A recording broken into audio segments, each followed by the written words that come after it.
अस्सलाम वालेकुम दोस्तों, वसीम सोलंकी वेदर अपडेट के साथ।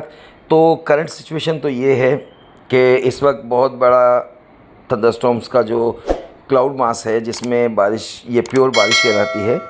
तो ये रेनी क्लस्टर्स जो हैं ये कराची की जानिब गामज़न हैं और बहुत बड़ी तादाद में हैं, लेकिन कराची से कुछ फासले पर हैं, जिसमें मलीर और सेंट्रल कराची, मेरा ख्याल यहाँ पे बारिशें शुरू हो चुकी हैं। पोर्ट कासिम वगैरह पर अच्छी शिद्दत की बारिशें शुरू हो चुकी हैं। सिस्टम के बारे में बात की जाए तो सिस्टम में जो बारिशों के असरात हैं वो, क्योंकि मैंने आपसे पहले कहा था कि ये सिस्टम एक जगह पर जाकर स्टक हो जाएगा, तो अभी भी वो वहीं पर है। 24 घंटे से ज़्यादा हो गया है एहसास को। तो अब वो रात को तकरीबन 7-8 बजे के आसपास, अब ऑथेंटिक टाइम नहीं होता, इसमें एरर्स आते हैं, लेकिन तकरीबन एग्रीमेंट में है हर मॉडल के तकरीबन 7-8 बजे करीब ये अब मगरिब की तरफ हरकत करना शुरू करेगा। इसकी हरकत ज़रा सी भी हरकत शुरू की इसने तो कराची में अच्छी बारिशें 7-8 बजे करीब शुरू हो जाएंगी, बल्कि पॉसिबल कि इससे पहले भी हो जाए। ये अभी जो अंधेरा है कि दिन दिहाड़े मेरे घर में भी लाइटें चल रही हैं, तो ये निशानी है कि एक अच्छा ताकतवर सिस्टम आ रहा है। ये तो हो गई बात करंट सिनेरियो की। अब बस थंडरस्टॉर्म्स भी मैं आप लोगों को दिखा दूँ कि थंडरस्टॉर्म किस किस जगह बने हैं और उनकी इंटेंसिटी कितनी है। प्ले करूँगा तो आपको अंदाज़ा हो जाएगा। ये देख लीजिए, अब ये सब कराची की जानिब रवां दवां है और अच्छी एक्टिविटी शुरू हो चुकी है जो एक्सपेक्टेड थी आज के दिन शाम या रात में।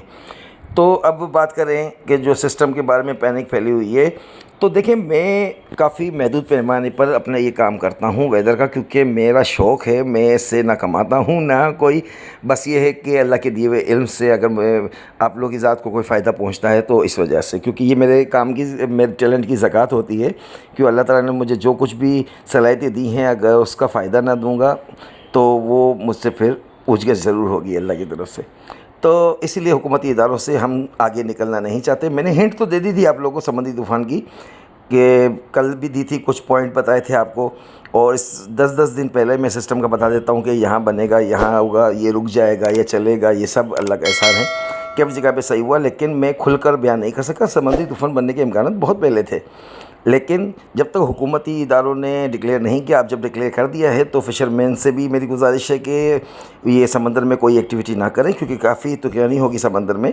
लेकिन ख़तरात इसको कहते हैं कि हवा, क्योंकि ये वाइड सिस्टम होगा, ये साइक्लोन जो बड़े सगीर की तारीख का होगा, जो लैंड पर बना है, अभी भी ज़मीन पर मौजूद है। मैं आपको इसकी करंट लोकेशन दिखा दूँ कि इस वक्त भी ये कहाँ पर मौजूद है। और ये देखें, ये अभी भी लैंड पर मौजूद है, सिंध इंडिया बॉर्डर के पास बिल्कुल कोने पर खड़ा है, लेकिन अभी भी यहाँ स्टेशनरी किए हुए है। और अब इसके बाद जब रात को 7-8 बजे करीब ये अपनी मूवमेंट शुरू करेगा। ये तकरीबन जुनूब, थोड़ा सा जुनूब की तरफ जाएगा ये, लेकिन इसकी मेन जो डायरेक्शन होगी वो मगरिब की जानिब होगी, यानी कराची के बहुत करीब होगा। और जब ये समंदर के अंदर होगा तो ये समंदरी तूफ़ान कहलाएगा। अभी भी मॉनिटरिंग हो रही है इसकी, अभी भी इसका नाम नहीं रखा गया है, इन्वेस्ट 91A रखा गया है। इन्वेस्टिगेशन हो रही है इसकी, सिस्टम की, इस डिस्टर्बिंग की, और उसको 91A अरबियन सी में है, इसलिए इसको ये नाम दिया गया है। और जैसे ही ये समंदरी तूफ़ान की शक्ल इख्तियार करेगा समंदर में जाने के बाद, तो इसका बाकायदा नाम दिया जाएगा असना, ASNA, असना, जो पाकिस्तान ने दिया है। क्योंकि आपको मैंने पहले बताया था 13 मुल्कों की कमेटी बनती है जो एडवांस में पहले से नाम काफ़ी दे देते हैं। जिस तरह लास्ट पाकिस्तान ने नाम दिया था गुलाब, और इस बार जो नाम दे रहे पाकिस्तान, असना नाम दे चुका है, तो उसको असना नाम बाकायदा दे दिया जाएगा।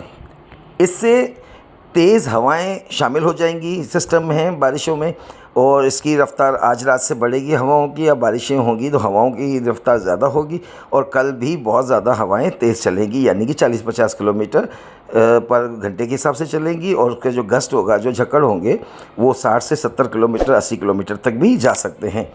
लेकिन ये कमज़ोर सिस्टम होगा, क्योंकि अब ये साइक्लोन कंडीशन पे ही होगा और बहुत कुछ अरसे के लिए, क्योंकि सामने ऐसे जो सामना है वो खुश्क हवाओं का काफ़ी सामना होगा, जिससे लड़ाई के दौरान ये शहीद हो सकता है, यानी ये ख़त्म हो जाएगा समंदर में ही। तो अब आगे आगे जो जो हुकूमती इदारे ऐलानात कर रहे हैं, जो कुछ उसमें फ़ेक न्यूज़ भी आ रही हैं, तो उन पर ज़रा अवॉइड कीजिएगा। कोई शेयरिंग की ज़रूरत नहीं है, पब्लिक को डराने की ज़रूरत नहीं है। अल्लाह का एहसान है कि इदारे काफ़ी तैयारी में हैं और ये इतना कोई ख़ास बहुत ज़्यादा बड़े पैमाने पर तो नहीं है, नॉर्मल सा है, डैमेज के चांसेस बहुत कम है इसमें। तो जिस तरह ये बनता जाएगा, आगे चलता जाएगा, तो मैं आप लोगों को इसके बारे में अपडेट करता रहूँगा। हुकूमती इदारों के साथ मुकम्मल ताउन कीजिएगा, और जो भी खबर आए जो मुस्तनिद ज़राए से आए, यानी टेलीविज़न पर या इनकी वेबसाइट्स पर तो आए, तो उस पर एतबार कीजिएगा। बाकी कोई भी पैनिक वाली खबर फैलाने से गुरेज कीजिएगा। तो जिस तरह अब इंशाल्लाह शाम रात को बारिशें शुरू होंगी तो मैं उसकी अपडेट करता रहूँगा आपको। बहुत बहुत शुक्रिया। कोई भी सवाल हो तो आप लोग पूछ सकते हैं। अल्लाह हाफ़िज़।